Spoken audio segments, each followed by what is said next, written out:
کہ پیغمبر نے فرمایا کہ لوگ جو ہیں وہ مدہوش نظر آئیں گے، وما هم بسکارى ولکن عذاب اللہ شدید، حالانکہ نشہ نہیں کیا ہوگا لیکن تمہارے رب کا عذاب اتنا شدید ہوگا کہ لوگ مدہوش ہو جائیں گے۔ اس دن کے بارے میں آج ہم نے اپنا محاسبہ کرنا ہے، اپنا آپ دیکھنا ہے کہ رمضان گزرنے کے بعد کیا میں اس قابل ہوا ہوں کہ میں قیامت کے فتنوں سے اپنے آپ کو بچا سکتا ہوں؟ پورا سال کیا میں دین کے نہج پہ چل سکتا ہوں یا نہیں چل سکتا؟ میرے محترم بھائی، اگر ہم اس قابل نہیں ہوئے کہ ہمارے روزے، ہمارا قیام کرنا، ہمارا رات کے تاریکی میں نیند کو برداشت کر کے اللہ کے حضور کھڑا ہونا اور دن کے اوقات میں بھوک اور پیاس کو برداشت کرنا، اگر ہمیں یہ ساری چیزیں رمضان کے بعد نظر نہیں آ رہی تو معذرت کے ساتھ میرے محترم بھائی، رمضان کا مقصد، رمضان کے آنے کا، بھیجنے کا جو مقصد تھا، ہم اس مقصد کے قریب بھی نہیں پہنچ پائے، بلکہ اگر ایسی کیفیت میں ہماری زندگی گزر رہی ہے کہ ہم رمضان سے پہلے جس اسٹیج پہ تھے اسی اسٹیج پہ آج کھڑے ہیں، تو پھر ہمیں اس حدیث کے اوپر غور و فکر کرنا چاہیے جو رسول اللہ صلی اللہ علیہ وسلم نے، امام بخاری علیہ الرحمہ نے اپنی صحیح کے اندر اس کو ذکر کیا ہے کہ آپ صلی اللہ علیہ وسلم ممبر پہ تشریف فرما ہوئے، پہلی سیڑھی پہ آپ نے اپنا قدم مبارک رکھا تو آپ نے آمین کہا، دوسری پہ رکھا آمین، تیسری پہ رکھا تو آمین۔ پوچھنے والوں نے پوچھا کہ کیا معاملہ ہے؟ ان میں سے ایک چیز جس کے بابت اللہ کے پیغمبر نے ہمیں بتایا تھا وہ یہ تھا کہ اس انسان کے لیے تباہی ہے، بربادی ہے، وہ انسان جہنم کی انسان تباہ و برباد ہو گیا، جہنم کی گہرائیوں میں گر گیا، ویل وادی میں چلا گیا، کہ جس کی زندگی میں رمضان آیا ہو پھر وہ اس رمضان میں اپنے رب کو راضی کر کے، گناہوں سے توبہ کر کے، رمضان میں اپنے رب کی رضاعت کا اعلان نہ کروا سکے، ایسا شخص تباہ و برباد ہو جائے۔ جبریل نے بھی آمین کہا تو مجھے حکم دیا گیا تو میں نے بھی کہہ دیا کہ وہ واقعی شخص تباہ و برباد ہو گیا، کیونکہ اس کے پاس اللہ نے یہ ماہ رمضان بھیجا ہی اس لیے تھا کہ اپنا محاسبہ کر لو، اب تمہارے پاس کوئی عذر کی بات نہ رہ جائے، کیونکہ شیطان کو میں نے جکڑ دیا ہے، ہر راستہ تیرے لیے ہموار کر دیا ہے، نیکی کے راستے پہ تو چلنا تیرے لیے میں نے آسان کر دیا ہے۔ اس لیے اللہ رب العزت اپنے فرشتوں سے یہ آواز لگواتے رہے، یا باغی الخیر اقصر، یا باغی الخیر اقبل، اے خیر کے متلاشی آگے بڑھ جا، اب عبادت میں، ریاضت میں، صیام میں، قیام میں۔ تو یہ چیزیں بادروا بالاعمال، بادروا بالاعمال، اعمال میں اب مقابلہ بازی کر دو، جلدی جلدی اعمال کرو، کیونکہ تمہارا دشمن وہ میں نے بند کر دیا ہے، جکڑ دیا ہے، اس کو تو میں نے باندھ دیا ہے۔ اب تمہارے پاس کوئی ایسا عذر نہیں تھا کہ تم اللہ کے سامنے وہ عذر پیش کر سکو کہ اللہ دشمن تو میرا پیچھے کھڑا تھا، تعاقب میں تھا، اللہ وہ تو میرے ہر لمحہ ہر پل وہ میرے پیچھے ہی رہا ہے۔ یہ عذر اللہ نے انسانوں سے بالکل ختم کروایا کہ نہیں، انسان کو اب پھر میں موقع دے رہا ہوں کہ اس کا دشمن اس کو باندھ دیا جائے، پھر یہ ریلیکس ہو کے میرے سامنے میرے قریب آ جائے تاکہ میں اس کو اپنا قرب حاصل کروا دوں اور جہنم سے میں اس بندے کو آزاد کروا دوں۔ یہی وجہ ہے رسول اللہ صلی اللہ علیہ وسلم نے فرمایا کہ ہر شام جب شام کے قریب افطاری کا وقت ہوتا ہے، اللہ رب العزت رشتوں کی جماعت میں بیٹھ کے فرماتے ہیں کہ آج میں ان بندوں کو جہنم سے آزاد کیے جا رہا ہوں۔ کن کن کو؟ جن نے آج روزہ رکھا ہے، جن لوگوں نے آج جہنم سے مجھ سے پناہ پکڑی ہے، جن لوگوں نے گناہوں سے توبہ کر لی ہے۔ یہ ساری چیزیں ہمیں یہ بتا رہی ہیں میرے محترم بھائی کہ اللہ نے تو ہمیں موقع بہت زیادہ دیے ہیں، بہت ہی زیادہ دیے ہیں، لیکن ہمارا طرز عمل، ہمارا اٹھنا بیٹھنا، چلنا پھرنا، تجارت کرنا، لین دین کے معاملات کرنا، کیا ان میں کوئی شریعت کے پہلو اجاگر ہوئے ہیں یا نہیں ہوئے؟ اگر نہیں ہوئے تو پھر ہمیں سوچ و بچار کرنا ہے کہ کیا رمضان اسی طرح ہی آتے جائیں گے، گزرتے جائیں گے؟ میری زندگی کے 50-60 رمضان گزر گئے لیکن میری تربیت نہ ہو سکی، میں رمضان کو سمجھ نہ پایا، میں نے صرف بھوک پیاس کا نام ہی رمضان کو دیا۔ حالانکہ یہ رمضان بھوک پیاس کا رمضان نہیں ہے، یہ ہمارے اندر کی تربیت کا رمضان تھا، دل کو قریدنے کا نام تھا، دل کی اصلاح کا نام تھا، دل کے تزکیے کا نام تھا، دل کی تطہیر اور پاکیزگی کا نام رمضان تھا، جس رمضان کو ہم اپنی زندگی سے رخصت کر بیٹھے ہیں۔ ابھی بھی اللہ فرماتے ہیں کہ دیکھنا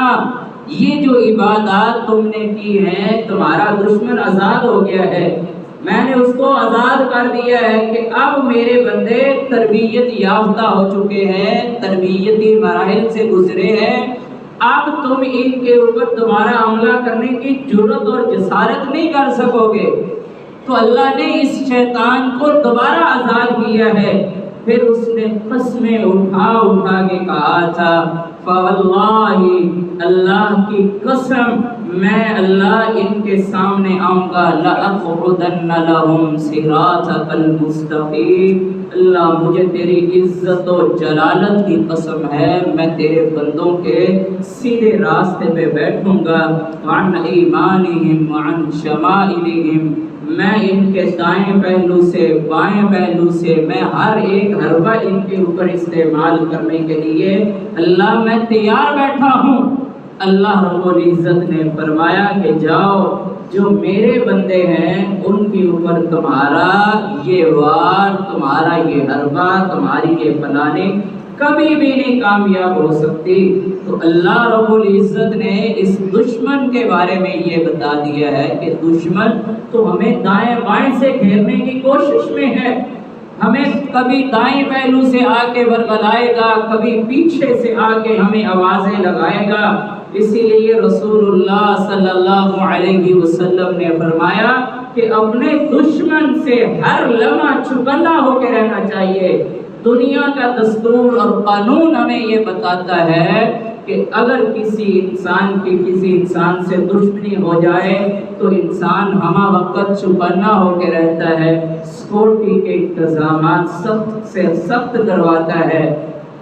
اپنی جان کی حفاظت کے لیے ہر لمحہ ہر پہلو اس کو بچانے کی کوشش میں رہتا ہے، اپنے دشمن سے اپنا وار خطا ہونے کے لیے ہمہ گوش رہتا ہے کہ کہیں میرا دشمن آئے اور مجھ پہ حملہ آور ہو تو میں نے اس کا مقابلہ کس انداز میں کرنا ہے۔ لیکن المیہ یہ ہے میرے محترم بھائی، رمضان بھی گزر جاتا ہے، رمضان کے بعد کے ایام بھی شروع ہو جاتے ہیں، لیکن تربیتی نام کی کچھ چیز ہمارے دلوں میں، ہمارے کردار میں، ہمارے گفتار میں جو پیدا ہونا چاہیے تھی وہ کبھی بھی نہیں ہوتی۔ اس لیے کیا وجہ ہے کہ آج تربیت کا فقدان ہے، عمل اور دین کی اشاعت اور دین کی تربیت وہ بہت عام ہے۔ ہم نے بڑے دروس سنے ہیں رمضان کے اندر، بڑے خطبات سنے ہیں، موبائل کے اندر ہم نے بڑے سے بڑے علماء کرام کے واعظ و نصیحت کو سنا ہے، لیکن یہ کیا معاملہ ہے؟ ہم ایک طرف سے درس و تدریس سنتے ہیں، خطبات جمعہ سنتے ہیں، دوسری طرف ہمارا طرز عمل، ہماری تربیت، ہمارا کردار، ہماری گفتار وہ ایسی ہوتی ہے جیسے غیر مسلم بھی ہماری تربیت کو دیکھ کے وہ شرما جاتے ہیں۔ ہماری تربیت میں بہت بڑا فقدان ہے میرے محترم بھائی۔ دیندار ہے، 5 وقت کا نمازی ہے،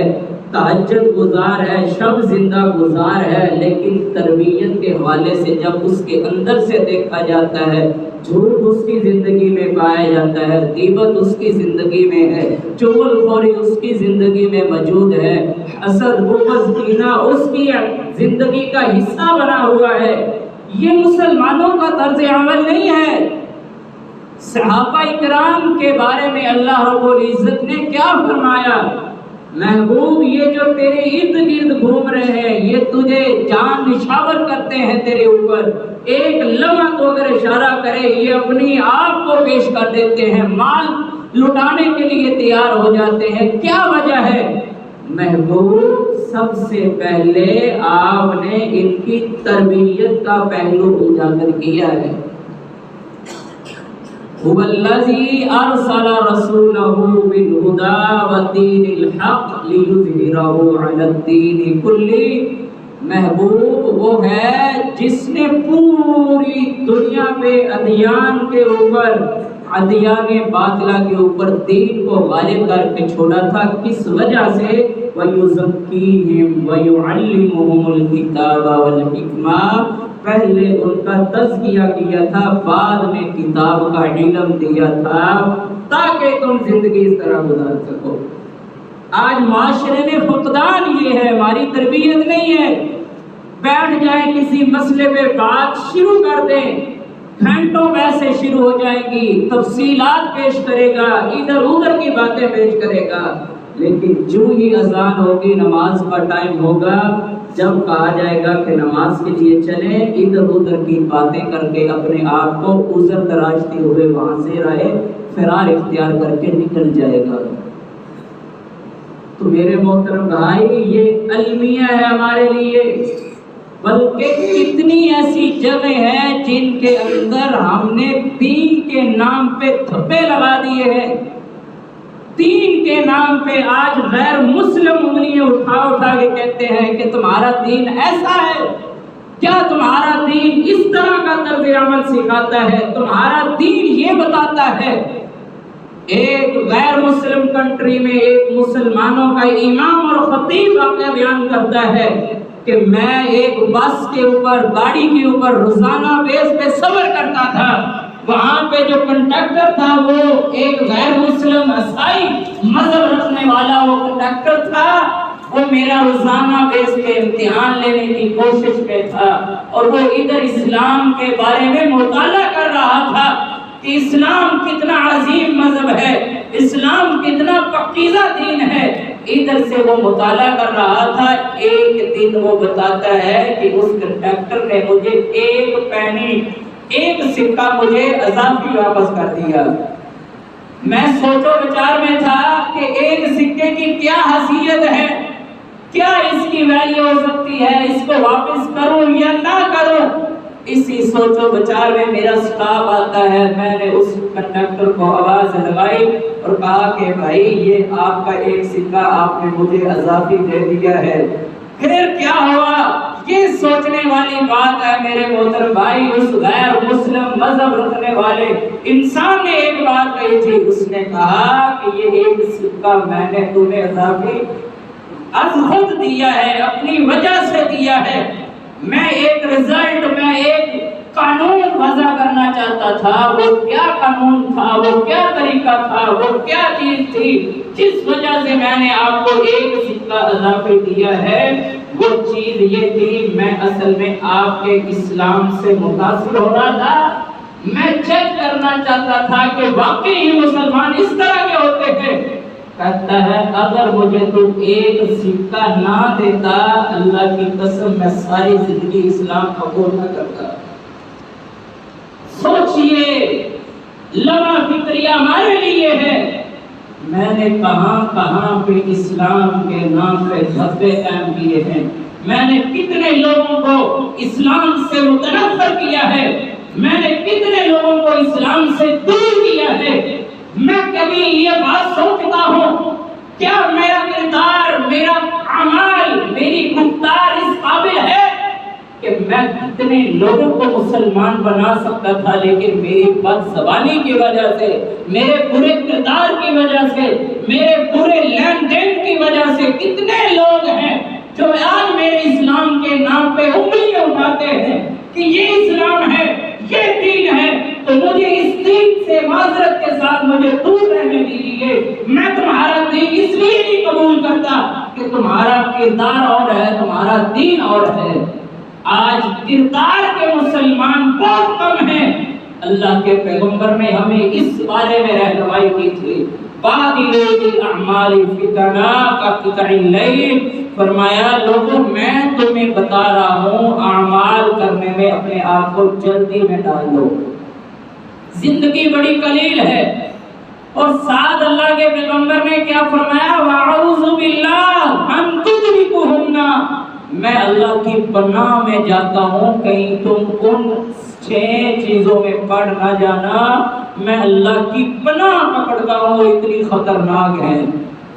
ان میں سے ساری چیزیں اللہ کے پیغمبر نے جو بتائی ہیں وہ آج ہمارے معاشرے میں سر عام کی جا رہی ہیں، سر عام۔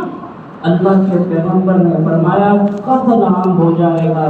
آج دنیا دیکھتی نہیں ہے، خون کو پانی سے بھی زیادہ ہلکا اور کم سمجھتی ہے، خون گرا دیتی ہے۔ اللہ کے پیغمبر نے فرمایا وَشَارِبَ الْخُمُورِ، شرابیں عام کی جائیں گی۔ آج مسلم معاشرے میں نوجوان طبقہ افیون، چرس، نہ جانے کتنے کتنے نشوں کا شکار ہو چکا ہے۔ آج ہمیں معاشرے میں دیکھنا یہ ہے کہ یہ چیزیں آج عام ہیں۔ قیامت اللہ کے پیغمبر نے فرمایا تھا اذا استحلت، انس رضی اللہ عنہ کی روایت کے مطابق فرمایا کہ جب تمہارے اوپر یہ چیزیں آ جائیں، علیکم الدمار، پھر میں اللہ کی پناہ پکڑتا ہوں کہ وہ تمہارے اندر ایسے آئیں گی الموبقات، وہ تمہارے دین کو موڑ کے رکھ دے گی۔ جیسے ایک فصل کے اندر بکریوں کا ایک ریوڑ داخل کر دیا جائے، جیسے وہ ریوڑ بکریوں فصل کا حشر کرتا ہے، اس سے زیادہ تمہارے آنے والے فتنے، تمہارے دین کا، تمہارے اسلام کا، تمہارے اعمال کا، تمہاری نیکیوں کا حشر اس سے بھی دوگنا کرتا ہے۔ اس لیے اپنے آپ کو تیار کیجیے اور حقیقت جانے میرے محترم بھائی، زندگی ہماری کیا زندگی ہے۔ اللہ رب العزت نے قرآن کے اندر 5 مراحل ہماری زندگی کے بیان کیے۔ اعلموا انما الحیات الدنیا لعب و لہو، لوگوں جان لو تمہاری زندگی کا ایک حصہ تو کھیل تماشے کے اندر گزر جاتا ہے۔ کھیل کے اندر کیسا کھیلنا ہے ہمارا؟ اللہ فرماتے ہیں انسان چھوٹا سا ہوتا ہے، ماں کے پیٹ میں ہوتا ہے، اس کو ہوش نہیں ہوتی، لیکن یہ ماں کے پیٹ میں حرکتیں کرتا کھیلتا ہے، لیکن جب باہر آتا ہے پھر یہ پیر آگے ہوش سنبھالتا ہے، نئی دنیا سے متعارف ہوتا ہے، پھر یہ دیکھتا ہے کہ نہیں پہلے والی زندگی اچھی نہیں زندگی تھی، اب یہ زندگی اصل میں یہ زندگی ہے کہ دنیا سرسبز ہے، دنیا بڑی میٹھی ہے۔ پھر یہ کھیلتا ہے ماں کی چھاتی سے، ماں کے پیٹ پہ، ماں کی انگلی سے، ماں کے رخسار کے ساتھ رخسار لگا کے یہ کھیلتا ہے، بڑا ہوتا ہے، باپ کی انگلی پکڑتا ہے، باپ کے ساتھ کھیلتا ہے، باپ سے محبتیں کرتا ہے، اس سے بڑا ہوتا ہے تو پھر یہ اپنے گھر کے سیر میں کھیلنا شروع کرتا ہے، بچوں سے کھیلتا ہے، بڑوں سے کھیلتا ہے۔ اللہ فرماتے ہیں تمہاری زندگی کا ایک حصہ تو اسی طرح ہی گزر جاتا ہے، وَلَعِبْ، دوسرا حصہ کھیل کود میں دیکھنے میں گزرتا ہے۔ ایک حصہ کھیل میں گزارتے ہیں، دوسرا حصہ اللہ فرماتے ہیں کھیل کے اندر دلچسپی لے لے کے گزارتے ہیں۔ آج دیکھیں کتنے لوگ ہیں جو کھیلتے تو نہیں ہیں لیکن کھیلوں کے بڑے دل دادا ہیں، جہاں کھیلے ہو رہی ہوں 2-2 3-3 گھنٹے وہاں برباد کیے جائے گا، کوئی فکر نہیں ہے۔ کس وجہ سے کہ آج میچ ہے، کیا میچ ہے؟ آج پاکستان انڈیا کا میچ ہے، اس لیے گھنٹوں برباد ہو رہے ہیں، کوئی فکر نہیں ہے۔ اللہ فرماتے ہیں عقل کے اندر زندگی کو پہچانو تو صحیح، تمہاری زندگی کی حقیقت ہے کیا؟ جس میں غرور گھمنڈ کر کے بیٹھے ہو وہ ہے کیا؟ دیکھو تو صحیح، وہ تو کھیل ہے، وہ تماشا ہے، وہ دلچسپی ہے تمہاری زندگی کا آدھا حصہ اسی طرح کھیل کود میں گزرتا ہے۔ اللہ فرماتے ہیں جب انسان بڑا ہوتا ہے پھر زینت اختیار کرتا ہے، لباس مینٹین ہو، جوتا اچھا ہو، بالوں کی کٹنگ میں مصروف، داڑھی کی شیپ، اس طرح نہ جانے کتنے سٹائل بناتا ہے۔ اللہ فرماتے ہیں آدھا حصہ تم ایک حصہ اس طرح برباد کر دیتے ہو زندگی کا۔ پھر آگے بڑھے، سوچ آئی، فکر آئی کہ نہیں یہ تو سارے کام ہی فضول تھے، یہ تو ساری چیزیں لغویات تھی، بہائنی ہی اسی طرح جیسے ایک چھوٹا سا بچہ حرکتیں کرتا ہے 10-20 پہ راضی ہو جاتا ہے، 10-20 کو کل کائنات سمجھتا ہے، اس کی ساری دنیا 10-20 پہ کھڑی ہوتی ہے۔ آج انسان دیکھتا ہے کہ یہ کیسی زندگی ہے اس کی، کتنا پاگل پن ہے، یہ 10-20 پہ راضی ہو جاتا ہے، میں لاکھوں کماتا ہوں، کروڑوں کے اندر باتیں کرتا ہوں لیکن میں کبھی سیر نہیں ہوتا۔ اللہ فرماتے ہیں پیچھے والی زندگی پہ تم اسی طرح ہی ندامت اور شرمندگی کا اظہار کرتے ہو کہ پہلی زندگی فضول زندگی تھی، اصل زندگی تو اب شروع ہوئی ہے۔ اللہ فرماتے ہیں ایک حصہ تمہارا دنیا کمانے پہ لگ جاتا ہے کہ دنیا اچھی ہونی چاہیے، معیار زندگی بہتر سے بہتر ہونا چاہیے۔ اللہ فرماتے ہیں چوتھا حصہ پھر تمہارا بھی بچوں کے اندر کہ بچوں کا معیار زندگی اچھا ہو، بچے پڑھ جائیں، بچوں کی اچھی دنیا بن جائے، اسی طرح تمہارا زندگی کا چوتھا حصہ اسی طرح۔ اللہ فرماتے ہیں پانچواں اور آخری تمہاری زندگی کا حصہ یہ ہے وَتَقَاسُرٌ فِي الْأَمْوَالِ، تم آخری سٹیج میں جا کے مال کی کثرت میں اتنے مگن ہو جاتے ہو کہ تمہارا مسئلہ یہ نہیں ہے کہ تمہیں روٹی نہیں ملتی، تمہارا مسئلہ یہ نہیں ہے تمہیں پیسے نہیں ملتے۔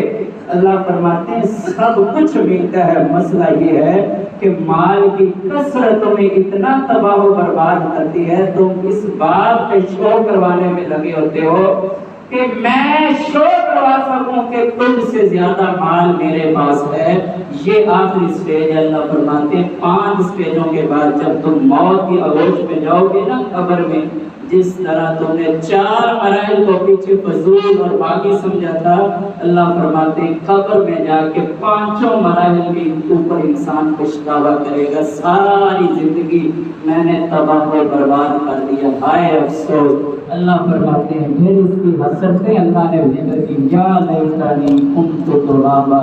انسان کبھی کہے گا ہائے کاش میں مٹی بن جاتا، ذرات میں لپیٹ دیا جاتا، مجھے وجود نہ بخشا جاتا، مجھے انسان نہ بنایا جاتا۔ پھر اللہ فرماتے ہیں یوم یعض الظالم علی یدیہ، جس دن مجرموں کو تم دیکھو گے اپنی انگلیاں غصے کی وجہ سے دبا رہے ہوں گے، اس وجہ سے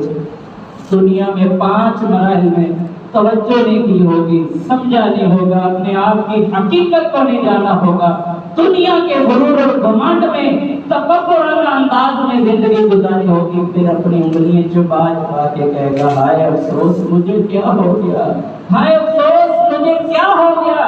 اللہ نے ان کی حسرتوں کو بیان کیا ہے، فرمایا جب جنتی جنت میں جائیں گے، جہنمی جہنم میں جائیں گے، پھر اللہ نے ذکر کیا سورہ اعراف اٹھائے، پڑھے دیکھے غور و فکر کریں، اللہ نے مجرموں کے احوال بیان کیے، ان باغیوں کے احوال کو بیان کیا کہ یہ کیسی حسرتیں بھریں گے۔ فرمایا ان افیضوا علینا من الماء او مما رزقکم اللہ، جہنمی جہنم میں جل کے راکھ بنے ہوئے ہوں گے، جنتی لوگوں سے کہیں گے، اپنے رشتہ داروں عزیز و اقارب سے کہیں گے پانی کا ایک گھونٹ ہمیں بھی پلا دو، جو رزق اللہ نے تمہیں دیا ہے ہمیں بھی دے دو، تو وہ کہیں گے ان اللہ حرمہما علی الکافرین، اور دنیا کے باغیوں، دنیا کے ذلیل ترین انسانوں، دنیا میں تم نے عمل نہیں کیے، اللہ نے آج جنتی کھانے جنتی پانی تمہارے اوپر حرام کر دیے ہیں۔ پھر اللہ نے ان کی اور حسرتیں بیان کی ہیں۔ اللہ فرماتے ہیں جہنم میں جل جل کے راکھ ہو جائیں گے، پھر یہ پکاریں گے وَنَادَوْا يَا مَالِكُ لِيَقْضِ عَلَيْنَا رَبُّكَ، اور فرشتے جو جہنم کے اوپر مقرر ہوگا، باغیوں کو سزا دینے پہ مامور ہوگا، پکار پکار کے کہیں گے کہ ہماری سفارش کر دو اللہ رب العزت سے، یخفف عنا یوما من العذاب۔ اللہ فرماتے ہیں پھر یہ کہیں گے کہ ایک دن ہمیں عذاب سے رخصت دے دی جائے، فرمایا پھر تمہیں رخصت نہیں دی جائے گی۔ یوم یبعثهم اللہ جميعا فیحلفون له کما یحلفون لکم، محبوب آپ ان کو دیکھیں گے جب ہم ان کو دوبارہ اٹھائیں گے، قسمیں اٹھائیں گے جس طرح آج یہ تمہارے سامنے قسمیں اٹھاتے ہیں۔ دیکھا ہے آپ نے لوگوں کو قسمیں اٹھاتے ہیں، نہیں اللہ کی قسم میں اس طرح نہیں کرنا چاہتا تھا۔ فرمایا قیامت کا دن ہوگا، دوبارہ اٹھیں گے، جہنم کی بھڑکتی ہوئی آگ کو دیکھیں گے، مجرموں کو ہتھکڑیاں لگی ہوئی دیکھیں گے، تو فرمایا پھر یہ کیا کہیں گے؟ اس وقت قسمیں اٹھائیں گے۔ اللہ فرماتے ہیں ہم ان کے اوپر عذاب کو کبھی تبدیل کریں گے۔ یوم یبعثهم اللہ جميعا فینبئهم بما عملوا، عقل کے اندر اب ہوش کے داخل لے لو، اب سوچو بچار پیدا کر لو، تمہارے اندر وہ دن آئے گا جس دن میں تمہیں دوبارہ اٹھاؤں گا، تمہارے پورے کرتوت کا ایک عمل میں تمہیں بتاؤں گا کہ تم نے میری نافرمانی کہاں کہاں پہ کی ہے۔ اللہ فرماتے ہیں وَأَفْئِدَتُهُمْ هَوَاء، مجرموں کے حوال سمجھنے کے بعد، سننے کے بعد اپنے آپ کو بدل لینا، وہ عقل مند انسان ہے جو اپنا تزکیہ کر لیتا ہے، اپنے آپ کو درست کر لیتا ہے۔ اللہ فرماتے ہیں وہ دن دور نہیں ہے، یہ سمجھ رہے ہیں وَلَا تَحْسَبَنَّ اللَّهَ غَافِلًا عَمَّا يَعْمَلُ الظَّالِمُونَ، ظالم یہ سمجھتے ہیں اللہ ہمارے عمل سے، ہمارے برے کرتوت سے، ہمارے بد اعمالیوں سے اللہ غافل ہے۔ فرمایا ہرگز نہیں، ہم تمہیں ڈھیل دے رہے ہیں، مہلت دے رہے ہیں، سمجھ جاؤ، عقل سے کام لے لو۔ اس دن کو سوچو جس دن تمہارے دل ہوا باختہ ہو جائیں گے، وَتَرَى وَأَفْئِدَتُهُمْ هَوَاء، اس دن ان کے دل اڑے اڑے سے ہوں گے، اور اللہ فرماتے ہیں سَرَابِيلُهُم مِّن قَطِرَانٍ وَتَغْشَىٰ وُجُوهَهُمُ النَّارُ، اس دن ان جہنمی لوگوں کو دیکھو گے، باقیوں کو دیکھو گے، نافرمانوں کو آپ دیکھو گے، ان کے دل جو ہیں وہ ہوا باختہ ہونے کے ساتھ ساتھ ہم ان کو جہنم کی بیڑیاں پہنا دیں گے، بیڑیوں میں یہ لوگ ہوں گے۔ پھر اللہ فرماتے ہیں ان شجرۃ الزقوم، زقوم کا کھانا جو انتہائی خطرناک زہریلا ہے، فرمایا وہ ان کا انتظام کرے گا۔ طعام الاسیم کالمہل یغلی فی البطون، وہ پانی کھولتا ہوا ان کو پیش کیا جائے گا اور کہا جائے گا پیو، اور وہ انتڑیوں کو نکیل کے باہر نکالے گا، پھر آواز لگانے والا لگائے گا ذوق انک انت العزیز الکریم، اور باقیوں اب برے اعمال کا مزہ چکھو۔ جو تم نے آوارگی کی زندگی گزاری تھی، جو تم نے سمجھا تھا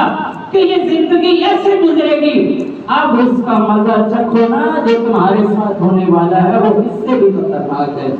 اللہ رب العزت سے دعا ہے اللہ رب العزت مجھے بھی اور آپ کو بھی اپنا محاسبہ، اپنی تربیت، اپنے اندر کے جو دل ہے اس کے اوپر اپنی تربیت فوکس کرنے کی طرف توفیق عطا فرما دے۔ جہاں جہاں میرے محترم بھائی کمی ہے اس کمی کو درست کریں۔ قیامت بہت قریب ہے، وقت کی قلت کے پیش نظر میں موضوع اپنا جو ہے وہ بہت اختصار کے ساتھ آپ کے سامنے رکھا ہے، وضاحت سے نہیں۔ قیامت کی اعمال اگر ہم پڑھتے ہیں، نشانیوں کو دیکھتے ہیں، یوں محسوس ہوتا ہے آج نہیں کل قیامت آ جائے گی، لیکن جب ہم اپنے برے اعمال کو دیکھتے ہیں، ایسی لمبی تان کے سوئے ہوئے ہیں، جو صدیوں سے بے نماز ہے وہ بے نماز ہی چلتا جا رہا ہے، جو صدیوں سے جھوٹ بولتا ہے وہ جھوٹ ہی بولتے جا رہا ہے، جو صدیوں سے کرپشن، دھوکہ بازی، فراڈ کرتا ہے وہ اسی طرح ہی کرتا ہی جا رہا ہے۔ کیا تم بھول بیٹھے ہو اللہ کے ان عذابات کو؟ ان عذابات کے اوپر غور و فکر کرو۔ اللہ نے مجرموں کے لیے بنائے ہیں، اللہ نے ایمان والوں کے لیے جنت رکھی ہے، اور جنت کے میوے رکھے ہیں، جنت کی آسائشیں رکھی ہیں ایمان والوں کے لیے۔ اللہ رب العزت سے دعا ہے کہ اللہ ہمیں اپنی جنت کی طرف عمل کرنے کی توفیق عطا فرمائے اور اللہ ہمیں اسی طرح جنت میں داخلہ نصیب فرما دے اور محبوب کے پیارے ہاتھوں سے جام کوثر نصیب فرمائے۔ اللہ رب العزت ہمیں جہنمی لوگوں سے محفوظ فرمائے اور ان کے برے اعمال سے اللہ ہمیں محفوظ فرما دے، پکا سچا ہمیں مسلمان بنا دے، کردار کا گفتار کا سچا مسلمان بنائے۔ اللہ ہمارے کردار کی وجہ سے مسلمان غیر مسلم مسلمان بن جائے۔ اللہ اس چیز سے ہمیں محفوظ فرمانا کہ برے کردار کی وجہ سے کہیں غیر مسلموں کے اوپر یہ دین اور